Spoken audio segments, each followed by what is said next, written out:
అమరావతి రాజధానికి భూమిని దానం చేసిన అసైన్డ్ రైతులు ఇంతకాలానికి వారి ఇబ్బందుల నుంచి బయటపడ్డారు. గతంలో కూడా మనం ఒక వీడియో చేస్తున్నాం.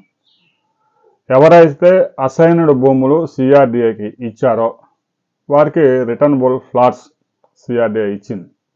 అయితే ఆ యొక్క రిజిస్ట్రేషన్ ప్రక్రియలో ఆ రిజిస్ట్రేషన్ డాక్యుమెంట్స్ పైన అసైన్డ్ అనే పదాన్ని వాడారు. దీంతో వారు గనక మరలా అమ్ముకోవాలంటే తక్కువ రేటుకే అడుగుతూ ఉన్నారు.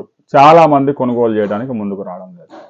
ఈ సమస్యని మంత్రి నారాయణ దృష్టికి సీఎం గారు చంద్రబాబు నాయుడు గారి దృష్టికి వెళ్ళింది. దీంతో వెంటనే పురపాలక శాఖ ముఖ్య కార్యదర్శిని ఆదేశాలు జారీ చేశారు.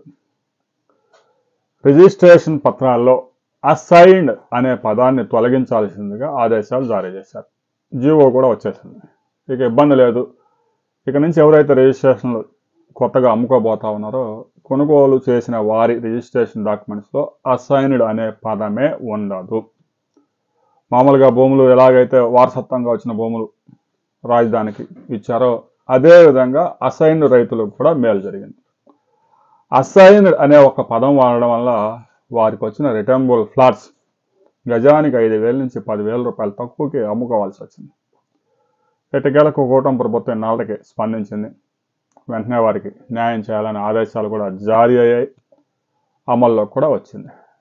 ఇది దాదాపుగా అమరావతి రాజధాని 29 గ్రామాల్లోని 1,300 మంది రైతులకి మేలు జరగబోతా ఉంది.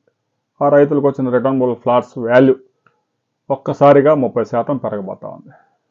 రాబోయే కొద్ది రోజుల్లో అమరావతిలో మరొక కీలక నిర్ణయం కూడా వెలువడబోతా ఉంది. దానిపైన మరిన్ని వివరాలతో మరో వీడియోలు తెలుసుకుందాం.